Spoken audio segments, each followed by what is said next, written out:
I'm sitting right next to Dateline's Chris Hansen in the Dateline NBC newsroom in New York at 30 Rockefeller Plaza. And we're hanging out with a team of experts and investigators from across the country.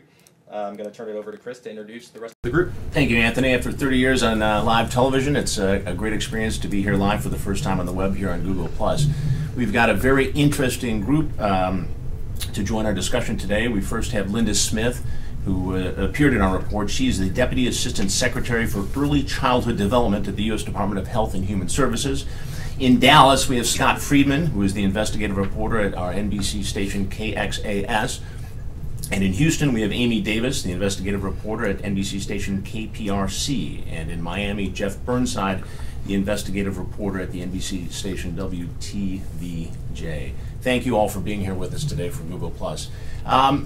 Let's start with Linda. You know, our investigation showed that it was, in some cases, fairly easy for people with criminal histories to get jobs in or actually own daycare centers. How surprised were you, Linda, at what we found in our investigation? Well, I think it's always shocking to see what we saw in some of the clips that you showed on this show. But, to be honest, we are not all that surprised because for quite some time we've understood that we're really lacking in this country when it comes to the oversight and the monitoring of child care programs. So depressed is probably the word I would use, not surprised. Depressed. Amy Davis, in Houston, part of our investigation focused on an incident in Beaumont, Texas, not far from Houston. What's been the reaction that you've picked up on? Well, you know, we've heard from a few people, but there was a lot of interest going into your story just because of some things that we've had happening here in our area. About a year ago, we had an incident where a daycare owner, an in-home daycare, she was licensed by the state, her daycare burned down, and it turned out she left the home with 7 children there all alone with oil burning on the stove to go shopping at Target. And when all of this came out, she had been licensed obviously by the state and failed to mention, and they failed to find information, that she had had an arson charge on a juvenile record, and she didn't disclose that. So a lot of the things that you highlighted in your piece are, you know, things that people were looking at and going through here, wanting to know why more thorough background checks aren't done on operators. Scott Friedman in Dallas, a lot of what we reported took place right there in your backyard. What are you hearing? Well, you know, Chris, I think the general reaction has just been the surprise at the fact that, you know, you had parents in your story who went through all of the steps that I think most parents, you know, would take if they wanted to really look into the backgrounds of somebody operating a child care center, and yet they weren't able to find the information through the public resources that are available. That's the thing that really stood out to me. And to others who saw the piece, as a parent of a 2-year-old as well. I mean, I thought that was really the frightening thing that came out through your story. Well, especially when you consider that, you know, daycare is woven into the fabric of our society with so many couples who both work outside the home, so many single-parent households. It is a reality, and people are on limited budgets. Jeff Burnside in Miami, a lot of this took place in Florida. You've been an investigative reporter down there for quite some time. How big of an issue is this in Florida? It's a big problem, continually in the headlines, not just criminal backgrounds of some of the employees, but the stunning incompetence of some of the hires. And that gets back, of course, to the economics of it all. Too many parents are unable to pay more for childcare and daycare, so they end up going to the lowest bidder. The lowest bidders are low because they pay their people very minimal wages. The Department of Children and Family Services here in Florida has continually been in the headlines. It is extraordinarily overworked. There have been draconian budget cuts from our new Republican governor. You know, some of those budgets have been put back in at different places. A hot South Florida sun has been a big problem. There have been several instances where van and bus drivers for daycare have simply forgotten about kids in the back of the bus, left them alone for hours in the 95-degree heat, and in 2 cases they died. So the budget goes to the central issue of some of these issues here in Florida. Linda Smith, the overwhelming question that I was asked going into the investigation Friday was, what can parents do? We saw a case in Oklahoma where the parents thought they had done everything right, they had gotten references, they had visited the daycare center, and yet their child was bound and gagged and died at this daycare center as authorities were going there to arrest the operator in another assault case. What do parents do? Well, I think the sad thing is, and I think that many of your stories pointed this out, is that what we've really done in this country is turn parents into investigators and inspectors. Because really what we're failing in this country to do is for the states and the local regulatory agencies to do what they should be doing, which is, as you pointed out, good comprehensive background checks, inspections, etc.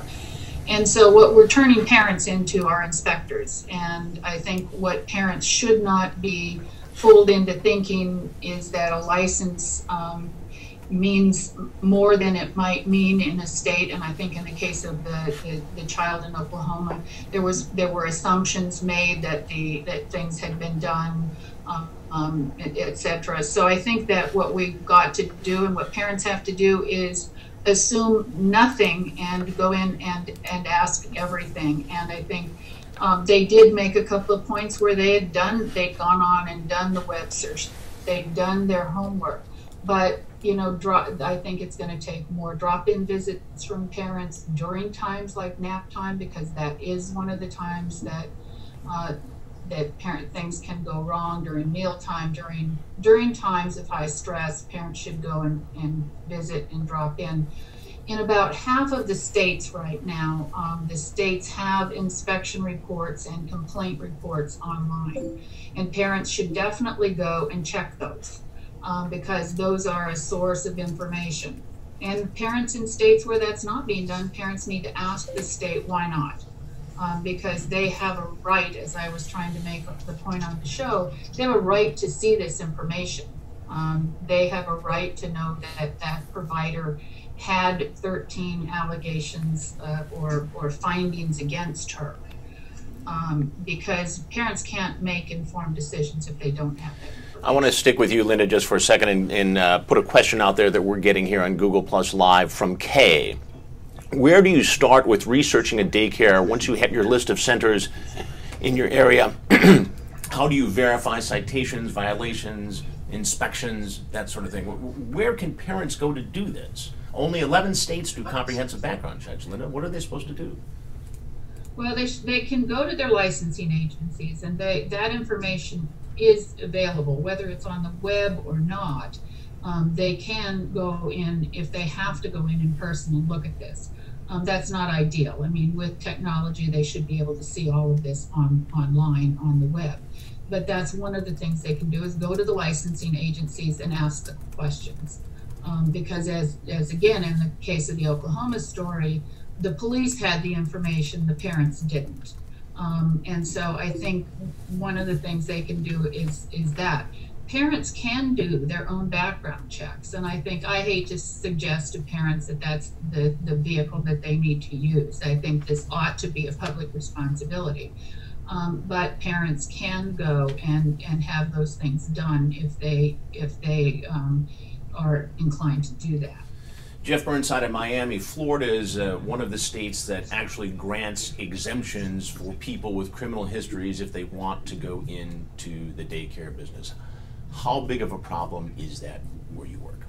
Well, I think we touched on it here, that we have to choose between let the free market weed out the bad daycare centers, or turn to the government to provide that kind of service, even to a limited degree, to make it easier for parents to find out about those exemptions, to find out about what's really going into the hiring of some of the daycare workers. So we get more to that fundamental question: is it up to those parents to be the private investigators? Can the government find a role in making it easier, perhaps, for those parents to find out that information? Sort of a combination, or a hybrid, if you will, of free market or government oversight. Or are taxpayers willing to spend a lot more money to hire a lot more investigators to make sure that daycares are safe, to presume that parents aren't in a position to do the kind of background checks that Dateline has done, that others have been able to do to make sure their kids are safe? It's such a fundamental question, especially when we're talking about something so dear to so many people, and that's the safety and welfare of their kids. So that debate is going on in Florida constantly with our continued budget cuts. Scott Friedman in Dallas, it's my understanding, based on our reporting, that in the state of Texas, it is illegal for the state, or against the law, I guess, for the state to actually release criminal backgrounds of people working in daycare. Is that the situation there now? This is a state, compared to others where I've worked, Chris, where it is very difficult to get that information. Oftentimes, as we're doing reporting on anything, whether it's daycares or other stories, and we're trying to get criminal background information, it either takes a lot of time to get it from an agency, or you've got to have sources, within a law enforcement agency here. So that definitely can be a problem. In terms of the licensing side of things, Texas does have a website, txchildcaresearch.org, where people can go and at least get the basics on whether the daycare centers had any action taken against their license in the past. But as you pointed out in your report, that doesn't always cover and point to cases where some of the operators or the employees have those criminal backgrounds. Amy Davis, in Houston, it was interesting. Earlier last week, I was telling a cameraman on another story about this daycare investigation. And he said to me, it was interesting, my wife and I went to a daycare center, and my wife said during the interview, can I pop in anytime I want to breastfeed? And the daycare operator said no, and that kind of was a red flag to them. They went to a different center. The child that took their child's place at that daycare center actually died after an incident there. I guess you're like me. Every time I think I've seen it all, something terrible happens. And we're talking about a situation where, parents definitely need to have daycare. Exactly, and I know that's what you sort of said at the end of your piece on Friday night, was go with your gut, and that's exactly what that person did, was go with their gut. They just didn't, nothing really physical that they could look at that they just didn't like, but they just had a feeling that maybe this isn't the best place for our son.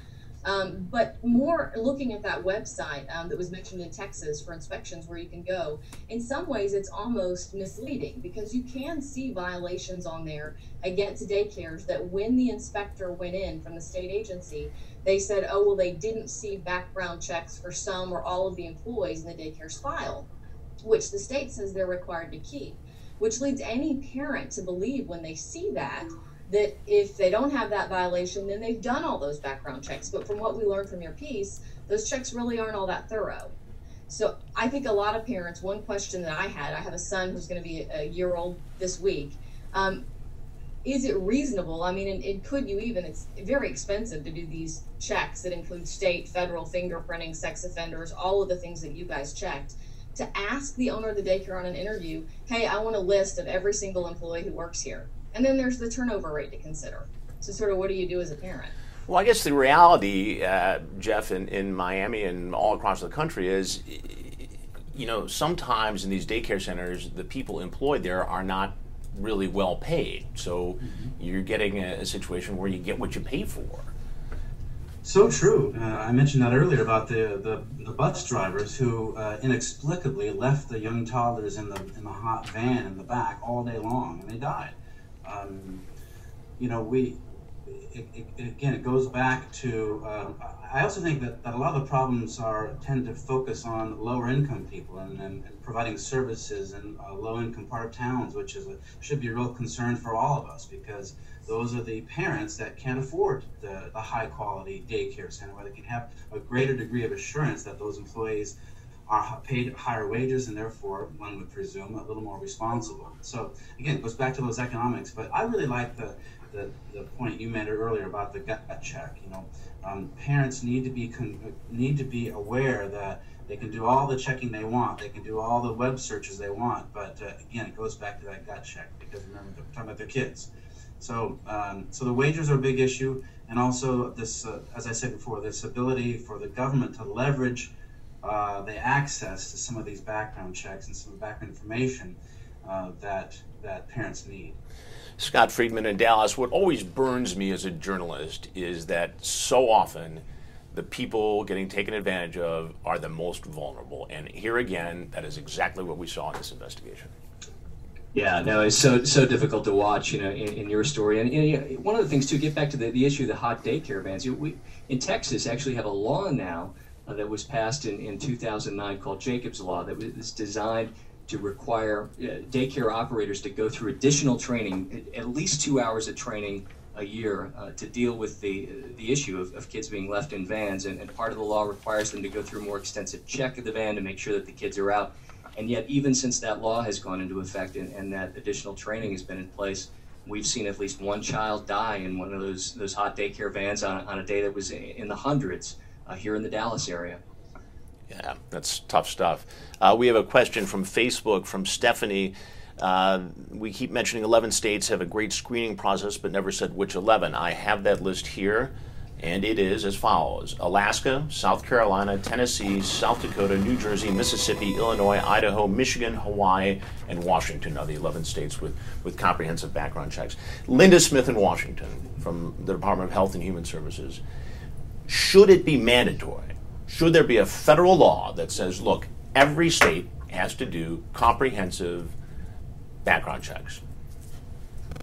Yes, we believe that it should be, and we actually have put out an interim memorandum from the Department of HHS basically outlining what we think should be in a comprehensive background check.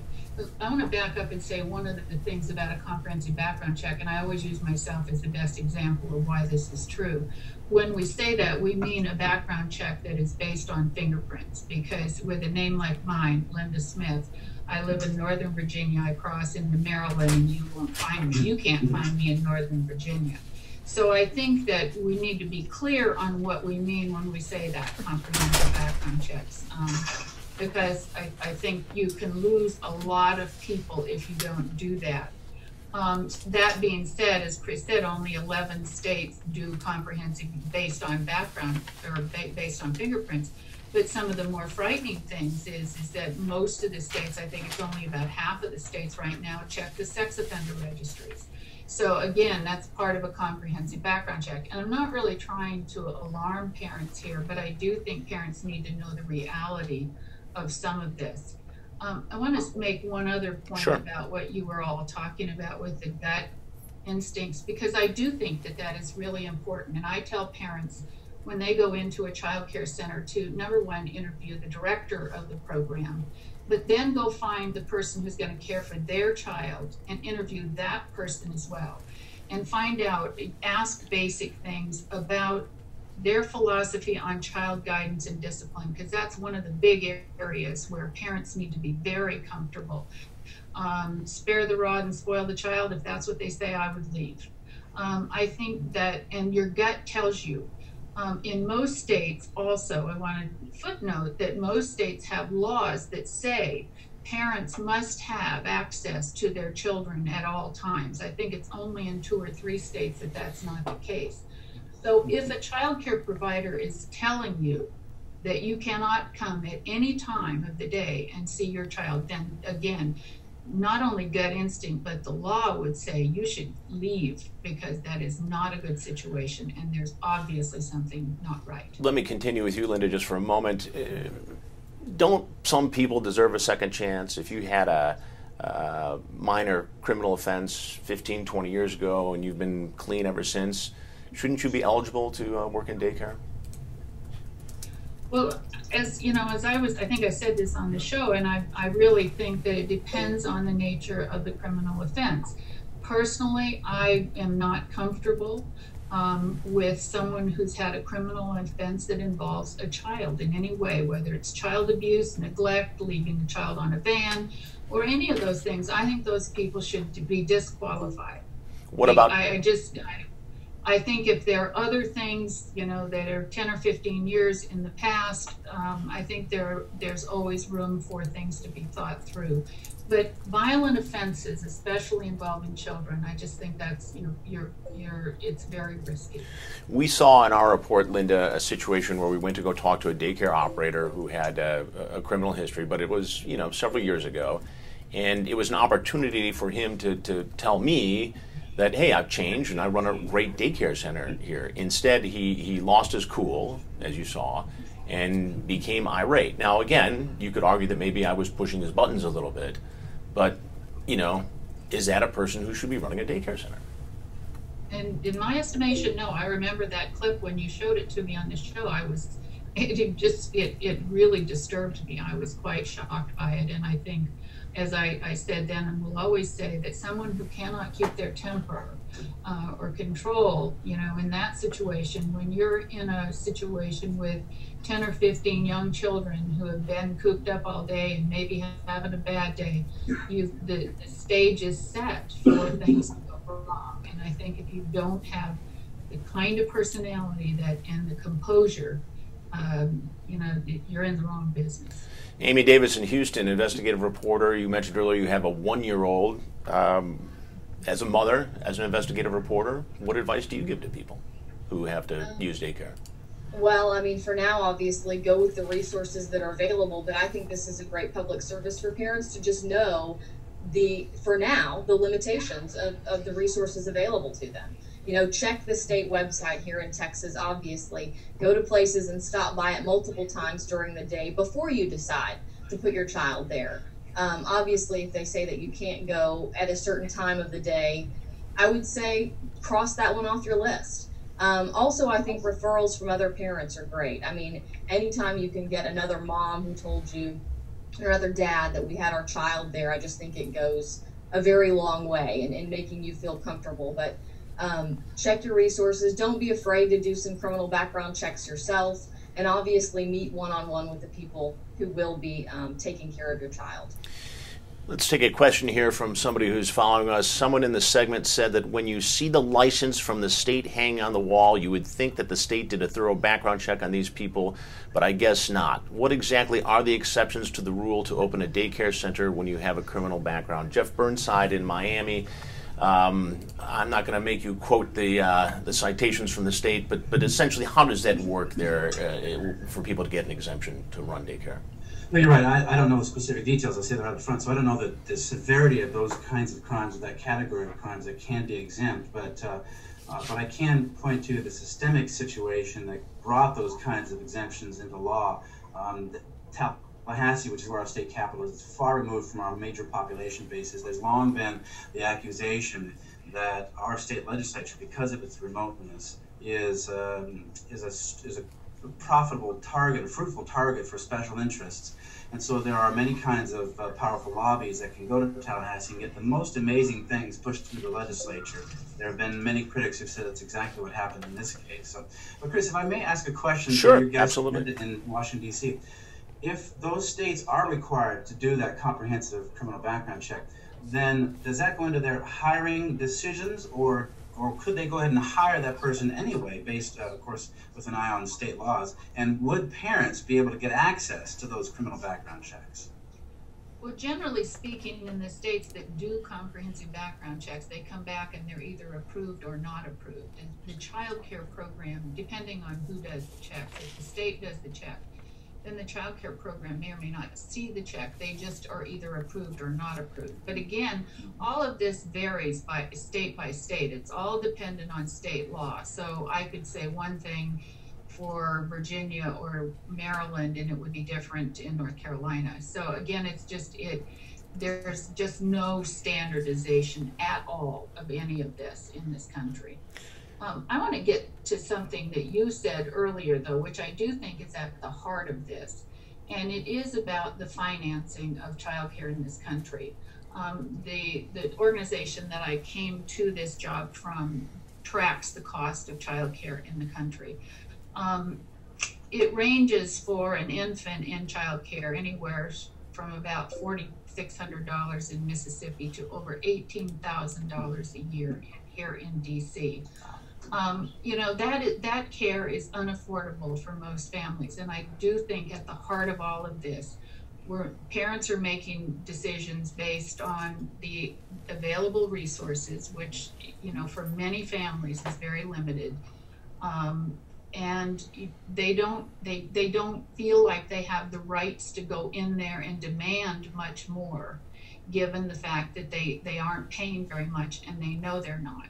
The wages of the childcare workforce in this country are among the lowest paid professions of all professions, including parking lot attendants and pet walkers, because parents can't afford to pay. So I think at the heart of this issue is that in order to get the workforce qualified and trained to do the job, we're going to have to pay them more, but parents can't pay anymore. So we really, as a nation, have to figure out how we're going to finance this.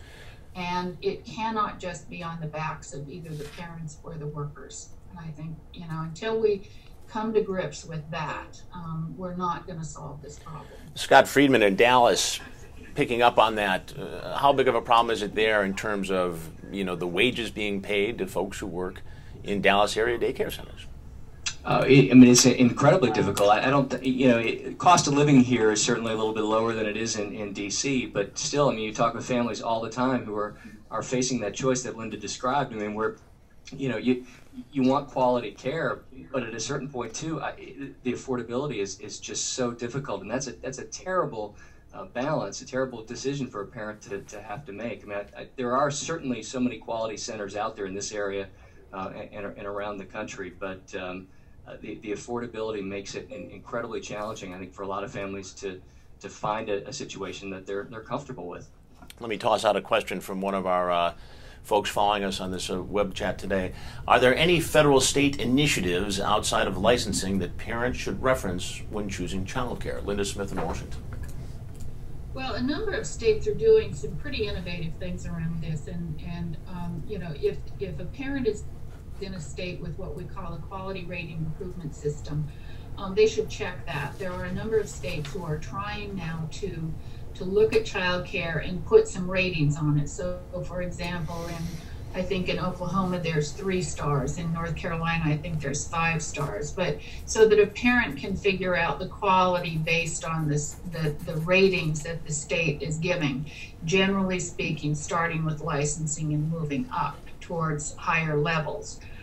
If the state doesn't have that, then looking for accreditation of some kind, whether it's a center-based or a family child care national accreditation program, which there are programs available for both of those settings, or some type of credentialing of the workforce. And it doesn't have to necessarily mean a degree, but it can mean, for example, a child development associate credential, which is a credential that says this person has had a certain amount of training and experience working with children. So there are some other things that are out there. The states are moving, though, more towards quality ratings to help parents along with exactly this issue. Linda, during our interview, when I asked you to grade the United States in terms of how we handle daycare, you said you'd give us an F. Is there another country, is there a model that we should be looking at to follow to try and improve the situation? Well, you know, many of the European countries have it all over us on this issue. I mean, they're, you know, I think a lot of us point to France, for example, their system of family child care homes and center-based programs at a certain age, very heavily supported with public funds. That's a model. Many of the European countries, though, have much better models than we do. And in some cases, because they pay their teachers better, they tend to require training and degrees, and then their pay is much higher. And it is, you know, I guess at the end of the day, all about the workforce and the quality of the people working in these programs. Last thoughts, Amy Davis in Houston. Just last week, we were talking about wages, and just last week I interviewed a young woman who's been working at a daycare center for 3 years, and she makes $7.50 an hour. Wow. While the cost of living here in Houston is lower than many of the areas, and obviously New York and Washington, you could get a job at Taco Bell or Whataburger or a fast food restaurant and make more money than that. That's after taxes, taking home less than $300 a week for a 40-hour work week.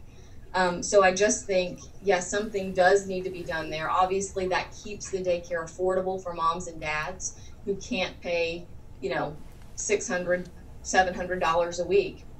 But at what cost? Lastly, I was curious if there are any states, and Linda, you could possibly answer this, that license child care workers or make available a database where parents could look up individual workers at daycares. Because like we said, a lot of times we know that the daycare centers themselves have to provide the information to the state, the names and the background checks for the employees who are working there. But it seems hard for parents to sort of look up all those people before they go in and make that decision to send their child there. Do any states do that?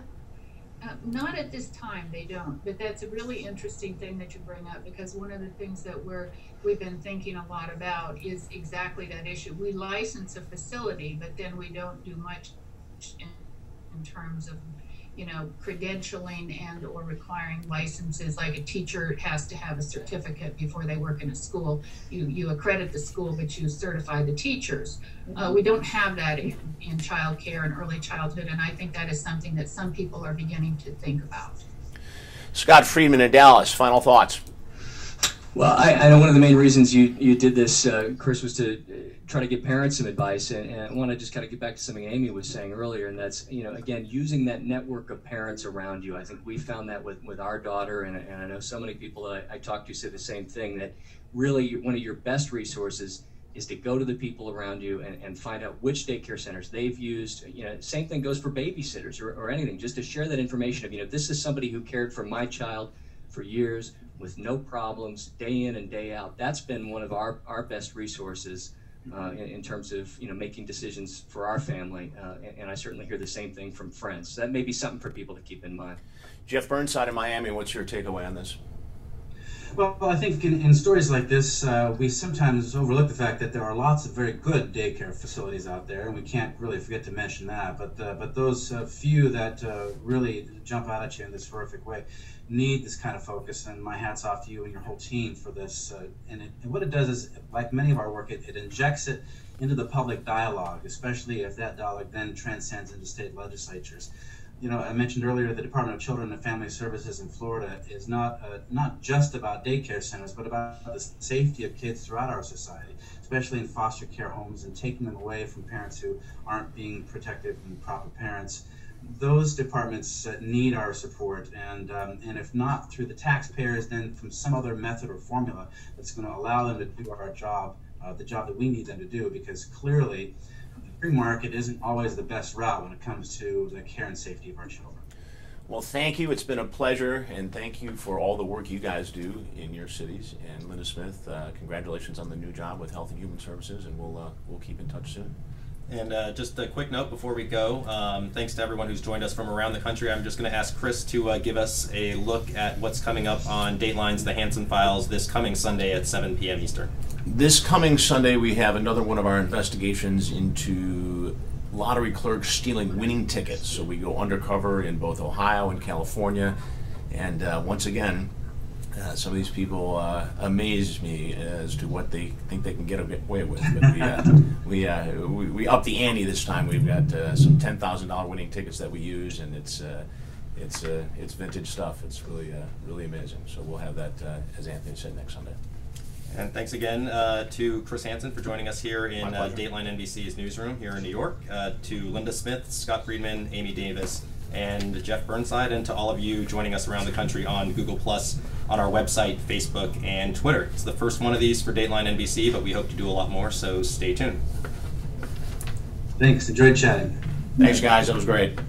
Thank you. Thanks. Nice work, Chris. You too. What a nice group.